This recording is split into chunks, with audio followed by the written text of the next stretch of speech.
সাম্প্রতিক সময়ে একটি ঘটনা নিয়ে পুরো বাংলাদেশ বেশ উত্তাল হয়েছে। সেটা হচ্ছে যে একজন বায়ুল আবুল সরকার, খুব সম্ভবত তার নাম, তিনি ধর্ম অবমাননার কারণে বর্তমানে কারাগারে বন্দী রয়েছেন এবং তার মুক্তির দাবিতে বায়ুল সম্প্রদায় তারা আন্দোলন করতে চেয়েছিল, মিছিল করতে চেয়েছিল, সমাবেশ করতে চেয়েছিল এবং সেগুলো তৌহিদি জনতা নামক একদল লোকের হামলায় পণ্ড হয়ে যায় এবং তারা বারবারই এই বাউল সম্প্রদায়কে বিভিন্ন জায়গায় আক্রমণ করেছে বলে বিভিন্ন সংবাদ মাধ্যম থেকে খবর পাওয়া যাচ্ছে। তো এই তৌহিদি জনতা যারা নিজেদেরকে দাবি করছেন, এই তৌহিদি জনতা আসলে কারা, প্রথমে এটা জানা দরকার। দ্বিতীয়ত হচ্ছে যে তৌহিদি জনতা বলে যারা নিজেদেরকে দাবি করছেন তারা নিশ্চয়ই ইসলাম প্রতিষ্ঠার জন্য এবং ইসলামের যে মৌলিক বিষয়গুলো আছে সেগুলো প্রতিষ্ঠার জন্য নিশ্চয়ই সর্বতোভাবে নিবেদিত প্রাণ হিসেবে কাজ করে যাচ্ছেন। তো বাউলের এই ঘটনা নিয়ে আমি বিশেষ কিছু বলতে চাই না, যেহেতু ইতিমধ্যে বাউল আবুল সরকার তিনি কারাগারে রয়েছেন। তো তার মুক্তির আন্দোলন করার অধিকারটাও কি বাউল সম্প্রদায়ের নেই বা থাকা উচিত না বলে কি তৌহিদি সম্প্রদায় মনে করেন বা অন্যান্য যারা দেশের আইন শৃঙ্খলা বাহিনী রয়েছে, সরকার রয়েছে, তারা মনে করে?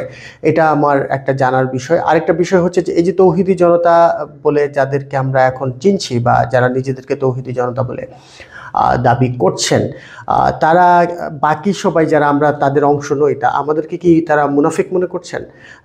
সেটা যদি হয়ে থাকে তাহলে সেটা স্পষ্ট করা দরকার। এবং তৌহিদি জনতা যারা রয়েছেন, ইসলামের আরও অনেক বিষয় রয়েছে, সেগুলো সমাজে প্রতিষ্ঠা করার বিষয়ে তাদের মতামত কি সেটা জানা দরকার। প্রথমেই একটা জিনিস বলতে চাই, সেটা হচ্ছে সুদ।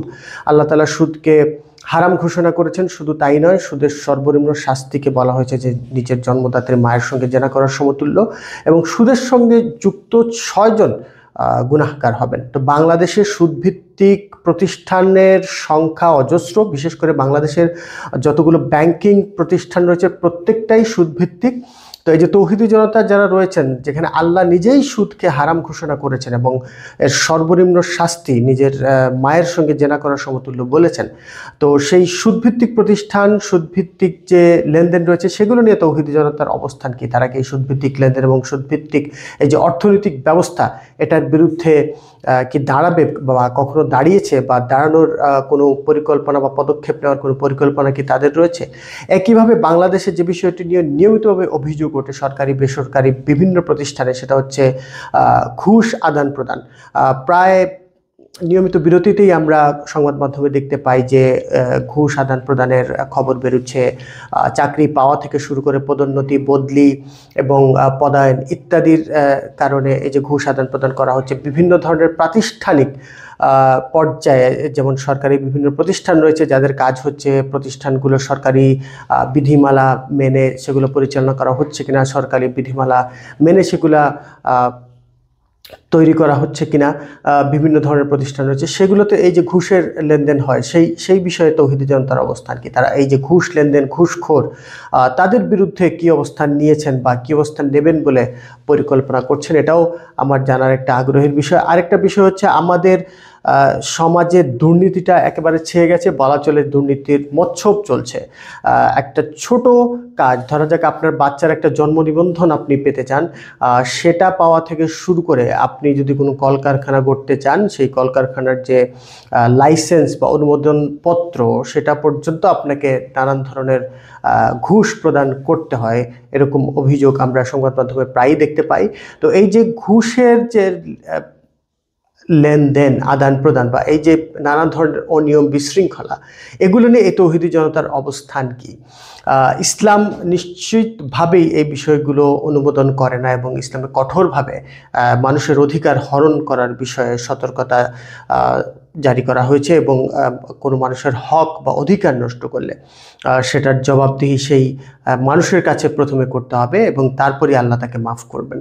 তো এরকম একটা পরিস্থিতিতে আমরা দেখতে পাচ্ছি তৌহিদি জনতা এই শুধুমাত্র বাউলের কাণ্ডটা নিয়েই খুব সোচ্চার হয়ে আছে। অন্যান্য বিষয় নিয়ে তাদের মতামত কি, তারা কি অন্যান্য বিষয়ে সক্রিয় হবেন কিনা, এটা আমি ব্যক্তিগতভাবে জানার খুব ইচ্ছে। আরেকটা ব্যাপার হচ্ছে আমাদের রাস্তায় যে গাড়ি চলাচল করে, সেই রাস্তায় গাড়ি থেকে শুরু করে বিভিন্ন ধরনের ভবন, বিভিন্ন ধরনের পণ্য আমরা প্রতিনিয়ত ব্যবহার করি। এবং আরেকটা খুব উদ্বিগ্ন হওয়ার মতো বিষয়, সেটা হচ্ছে খাদ্যে ভেজাল। বাংলাদেশের একজন অত্যন্ত জনপ্রিয়, সুপরিচিত, স্বনামধন্য সাবেক আমলা সচিব ছিলেন, যিনি ওএসটি হয়ে গিয়েছিলেন, মাহবুব কবির মিলন সাহেব। তিনি নিয়মিতই এই খাদ্যে ভেজালের বিষয়টা নিয়ে কথা বলেন। এই যে বেশ কিছু অনিয়ম, বেআইনি এবং বিভিন্নভাবে দুষ্কৃতিকারীদের মতোই আসলে করা হচ্ছে, মানুষের অধিকার হরণ করা হচ্ছে এবং ভেজাল প্রদান করা হচ্ছে, যেটা শিশু খাদ্যে পর্যন্ত এই ভেজালটা দেওয়া হয়। তো এইগুলোর বিষয়ে আসলে তৌহিদি জনতার অবস্থান কি? তারা এই মানুষগুলোকে কি চিহ্নিত করে আইনের আওতায় নিয়ে আসা, কিংবা এই মানুষগুলোকে চিহ্নিত করে তাদের সবাইকে তাদের পরিচয় করে সবার সামনে তুলে ধরা? কারণ ইসলাম কোনোভাবেই এই বিষয়গুলো মেনে নেয় না, গ্রহণযোগ্য বলে কখনোই ইসলাম এগুলোকে মেনে নেয় না, নেবেও না। তো এই বিষয়গুলো এই মুহূর্তে জানা খুবই জরুরি। আরেকটা বিষয় হচ্ছে, এই যে বাউল আবুল সরকারের ঘটনাটা নিয়ে এখন যে পরিস্থিতিটা হচ্ছে, এটা ক্রমেই জটিল হয়ে গেছে এবং অনেকেই এখন আশঙ্কা করছেন যে এই আন্দোলন বা এই যে হামলা, এগুলোর মধ্যে হয়তো পতিত শক্তি, ফেসিবাদী শক্তি হয়তো কোনোভাবে এটার ভেতর ঢুকে দেশের মধ্যে একটা নৈরাজ্যকর পরিস্থিতি সৃষ্টি করতে পারে। তো এই যে নৈরাজ্যকর পরিস্থিতি সৃষ্টি করে দেওয়ার একটা আশঙ্কা তৈরি হয়েছে, বা একটা পথ খুঁজে পেতে স্বৈরশাহীর একটা সুবিধা হয়েছে, এটি নিয়ে তৌহিদি জনতার অবস্থান কি? এরকম আরও অনেক প্রশ্ন আছে।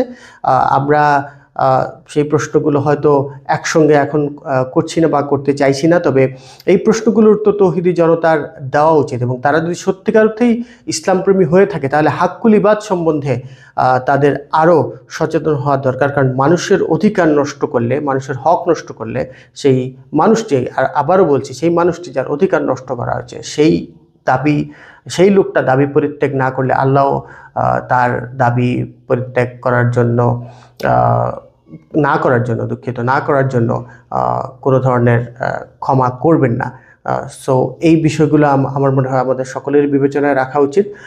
ধর্মীয় আবেগ, ধর্ম নিয়ে আমাদের যে নিবেদন, সেটা থাকবেই, কিন্তু সেটা যেন বাড়াবাড়ি পর্যায়ে না যায়, সেটা যেন এমন একটা পর্যায়ে না যায় যেটা সমাজে বিশৃঙ্খলা সৃষ্টি করে, রাষ্ট্রে নৈরাজ্য সৃষ্টি করার জন্য সুযোগ সন্ধানীদের একটা পথ খুলে দেয়। সেটা সম্বন্ধে আমাদের সকলেরই সতর্ক থাকা উচিত। আর যে প্রশ্নগুলো রেখে গেলাম, আশা করি যারা তৌহিদি জনতা রয়েছেন, তাদের মধ্যে নিশ্চয়ই দায়িত্বশীল ব্যক্তিবর্গ রয়েছেন, তারা এই প্রশ্নগুলোর উত্তর কোনো না কোনোভাবে আমাদেরকে দেবেন এবং ইসলাম বিরোধী যত কার্যকলাপ আমাদের সমাজে এবং রাষ্ট্রে এই মুহূর্তে চলমান আছে, এগুলোর বিরুদ্ধেও তারা রুখে দাঁড়াবেন, শক্ত পদক্ষেপ নেবেন। সেগুলো দেখার অপেক্ষায় রইলাম।